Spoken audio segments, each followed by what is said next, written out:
మీ మొబైల్లో డేటా సేఫ్గా ఉందా? ఒకవేళ లేనట్లయితే ఈ ట్రిక్స్ పాటించండి.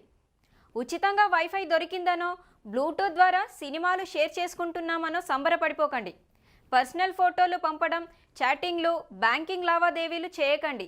మీ వ్యక్తిగత సమాచారం దొంగిలించాలనుకునే సైబర్ దొంగలు వైఫై ద్వారా మీ ఫోన్లలో సమాచారాన్ని చిన్న వైఫైని ఎరగా వేసి ఎత్తుకెళ్తున్నారు. శతకోటి దరిద్రాలకు అనంతకోటి ఉపాయాలు అన్న సామెత ఇలాంటి డేటా చోరులకు సరిగ్గా సరిపోతుంది. మీ మొబైల్లో ఎక్కడ వీక్ పాయింట్ ఉన్నా సరే వారు వచ్చి చొరబడిపోతుంటారు. వారిని ఎలాంటి తలుపులు, గోడలు అడ్డుకోలేవన్న విషయం తెలుసుకోవాలి. మీ మొబైల్లో గోడలు బద్దలు కొట్టుకొని డేటా దొంగలు ఎన్ని రకాలుగా చొరబడతారో తెలుసా? ఇప్పుడే చూడండి. ఇందులో మొదటిది వైఫై. మీ వైఫైని పాస్వర్డ్లతో జాగ్రత్తగా కాపాడుకోండి. పాస్వర్డ్ బ్రేక్ చేయడానికి అనేక సాఫ్ట్వేర్లు అందుబాటులో ఉన్నాయి, కాబట్టి ఎప్పటికప్పుడు దాన్ని మారుస్తూ ఉండండి. వైఫై నుంచి ముఖ్యమైన సెన్సిటివ్ డేటాను ఎప్పుడూ పంపకండి.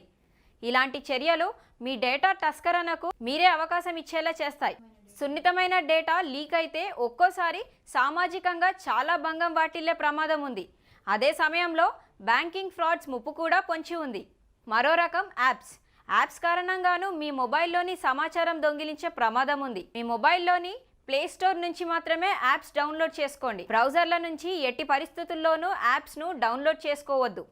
వీటి వల్ల ప్రమాదకరమైన వైరస్తో పాటు డేటా చౌర్యాలకు దారి చూపించిన వారవుతారు.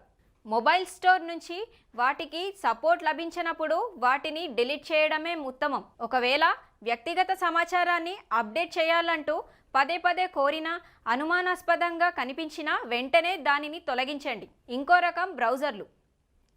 నెట్ బ్రౌజింగ్కు వినియోగించే బ్రౌజర్లతోనూ జాగ్రత్తగా ఉండాలి.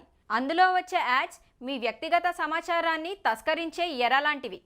వాటి మీద క్లిక్ చేయగానే మీ డేటా మొత్తం వారి చేతుల్లోకి వెళ్ళిపోతుంది.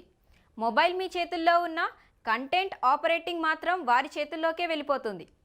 కొన్ని రకాల URLsపై కూడా ప్రత్యేక దృష్టి పెట్టండి.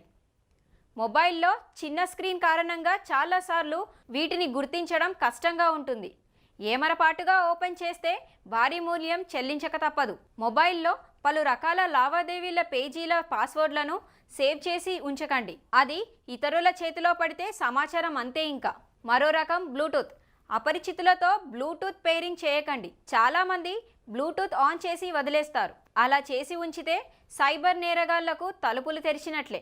ఇంకో రకం ఏంటంటే మెసేజ్లు. మీ వ్యక్తిగత సమాచారాన్ని కోరే ఎలాంటి SMSలకు సమాధానం ఇవ్వకండి. ఇలాంటి ఎత్తులను కేవలం మొబైల్లో ఫేస్బుక్, వాట్సాప్, ఇన్స్టాగ్రామ్ల ద్వారా కూడా అడుగుతుంటారు.